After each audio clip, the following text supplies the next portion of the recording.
कोमपल्ली नाम के गांव में राधा नाम के एक लड़की अपने माँ बाप के साथ मिलकर रहती थी। राधा के पिता सूरज ऑटो चलाते थे और उनकी माँ घर पर ही रहकर मशीन पर कपड़ों की सिलाई करती थी। ऐसे किसी भी चीज की कमी के बिना आराम से रहते थे तीनों। राधा ज्यादा पढ़ी लिखी नहीं है, लेकिन काफी होशियार है। वो हर काम बहुत अच्छे से और तेजी से करती है।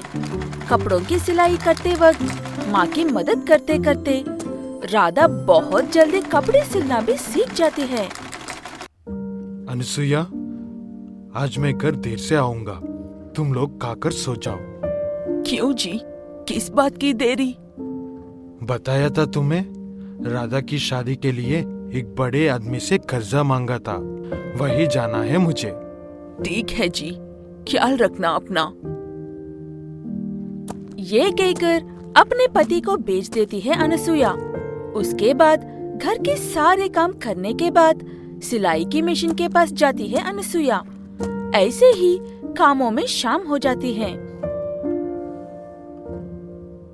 आपका बहुत बहुत धन्यवाद साहब जी, आपने वक्त पर पैसे देकर बहुत मदद की है। उतनी तारीफ करने के लिए कोई जरूरत नहीं है सूरज। शुद्ध और असल वक्त पर दे दो, वही काफी है। जरूर साहब जी, बात नहीं आने दूंगा, आप ही देखोगे।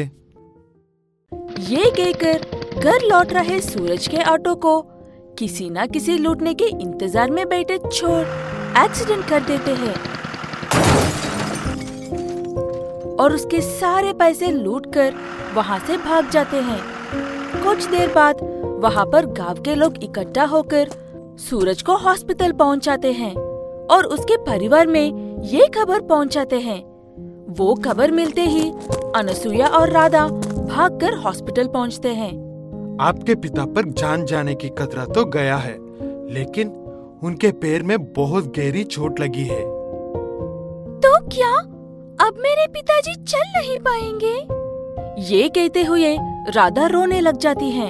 जरूर चलेंगे माँ जी, लेकिन उसके लिए 1 साल तक का समय लग सकता है। इन दवाइयों को समय पर खिला, उन्हें कटिया उतरने नहीं दोगे तो अच्छा रहेगा। इसीलिए इनका और खुद का ख्याल रखना। ये कहकर वो डॉक्टर दवाइयाँ लिख कर देता है और 2 दिन बाद सूरज को घर भी भेज देते हैं।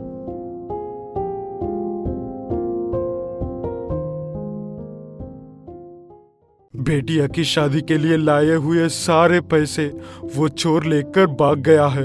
थोड़े बहुत जमा किया हुए पैसे मेरे हॉस्पिटल के खर्चा में ही खत्म हो गया है। अब मैं क्या करूं ऊपर वाले? शांत हो जाइए जी, जल्दी ही सब ठीक हो जाएगा। उन्हें मैं जुबान देकर आया हूं अनसुया, वक्त पर शुद्ध और असल दूंगा कहकर। अब ऐसी हालत में 1 साल तक बिना चले घर के खर्चा कैसे निकलेंगे, शुद्ध कैसे देंगे और असल कैसे देंगे? ऐसी मुश्किल दुश्मनों को भी नहीं आनी चाहिए। ये कहते हुए दुखी होता है सूरज। आप चिंता मत कीजिए पिताजी, आज तक आपने हमारी देखभाल की।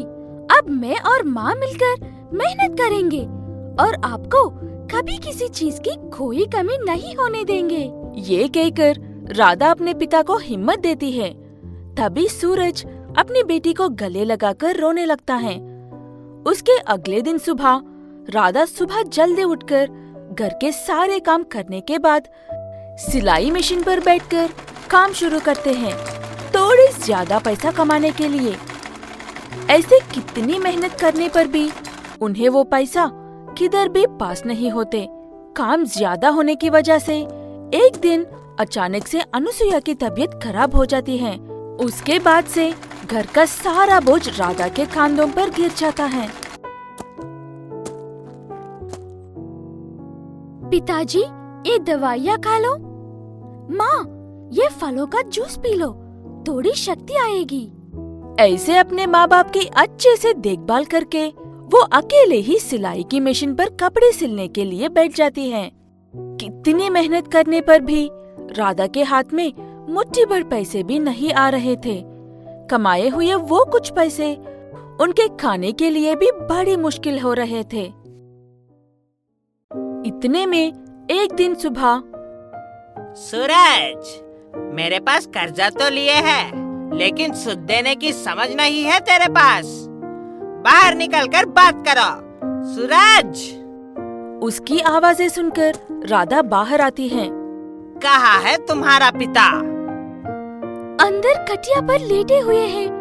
उनका एक पैर टूट गया है, अब चल नहीं सकते हैं। ऐसे जो कुछ भी हुआ वो सारी बात बताती है राधा। वो सब सुनने के बाद वो आदमी सूरज के पास आता है। मेरे पास कर्जा लेते वक्त सूद और असल वक्त पर लौटाने का वादा किया था, याद है? अब पैर तुड़वा कर बैठ गए हो। मेरे सूद के पैसे और असल कौन लौटाएगा? हाँ? थोड़ा समय दीजिए साहब जी, लौटा देंगे।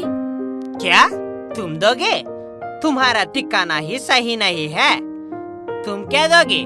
तुम्हारे पिता ने भी ऐसी बातें करके ही धोखा दिया था। साहब जी, मेरे बात सुनिए। अब देखने और सुनने के लिए कुछ नहीं है। 1 महीने में मेरे पैसे सूद समेत लौटाया तो ठीक है, नहीं तो मैं क्या करूँगा ये मैं खुद भी नहीं जानता, याद रखना। ये कहकर वो आदमी वहाँ से चला जाता है। उसके जाने के बाद सूरज रोने लग जाता है। मेरी बेटी को आज मेरी वजह से इतनी बात सुननी पड़ी है। वो सब देखने के लिए मैं अब तक जिंदा हूँ। पिताजी, आप ऐसी बातें मत करो। हर किसी को कोई ना कोई मुसीबत आती है, इसीलिए मरने की बात थोड़ी करती है। नहीं बेटा, 1 महीने में सारे पैसे लौटाना कोई आसान बात नहीं है। मेरे ऑटो बेच देते हैं, उन आए हुए पैसे से उनके कर्जा लौटा देते हैं। लेकिन उस ऑटो को बड़ी मेहनत से खरीदा था ना जी। अब हम कर भी क्या सकते हैं अनसुया? अगर मैं उस ऑटो को चला पाता तो आज ये दिन ही नहीं आता। वैसे भी उस ऑटो को खाली रहने से अच्छा बेचकर कर्जा पेड़ देते हैं। कोई जरूरत नहीं है बेचने का। बचपन में आपने मुझे घूमने ले जाकर ऑटो सिखाया था ना। अब मैं उसी ऑटो को चलाकर सारा कर्जा दे दूंगी। आप चिंता मत करो पिताजी। ये कहते हुए राधा ऑटो चलना शुरू कर देती है। उसे देखकर उस गांव वाले तरह तरह की बातें करने लगते हैं। वो देख रहे हो, लड़की होकर ऑटो चला रही है। इस जमाने के बच्चों को डर इज्जत की फिक्र ही नहीं है। बोलने पर भी कहाँ सुनते हैं। सही कह रहे हो, हम अपने घर के लड़कियों को बाहर तक निकलना ही देते। इसे देखो, आदमी की तरह कैसी चला रही है। पास ही बाजार में खड़ी अनसुया वो बातें सुनकर काफी दुखी होती है। उसके बाद, मेरी बेटी हमारे परिवार के लिए मेहनत कर रही है। मुझे और मेरे पति को कोई भी तकलीफ नहीं होनी चाहिए, इसीलिए हिम्मत से बाहर निकलकर हमारे घर की परेशानियां दूर कर रही है। बेटी आज तुम्हारी बेटों से कम नहीं है। वैसे भी आज के जमाने में लड़कियां कहीं पर भी पीछे नहीं है। हर जगह लड़कों का बराबर है, उनसे आगे है। ये कहकर वो वहाँ से चली जाती है। उसकी बातें सुनकर वहाँ के लोगों को अकल आती है। काम करने में छोटे बड़े, लड़का और लड़की जैसे मतभेद कुछ नहीं होते, सब समान है। ये बात उन्हें बहुत अच्छे से समझ में आती है। इसीलिए वो सब उस दिन से अपने घर की महिलाओं को भी अपने अपने व्यापार में लेकर आते हैं। ऐसे राधा उस गांव के लड़कियों के लिए उनकी आजादी की चाबी बनती है। ऐसे राधा काफी मेहनत करके उस बड़े आदमी का सारा कर्जा भी लौटा देती है। उनके घर की हालत भी ठीक हो जाती है और अनसुया की तबीयत भी ठीक हो जाती है। ऐसे ही कुछ ही महीनों बाद सूरज भी ठीक हो जाता है।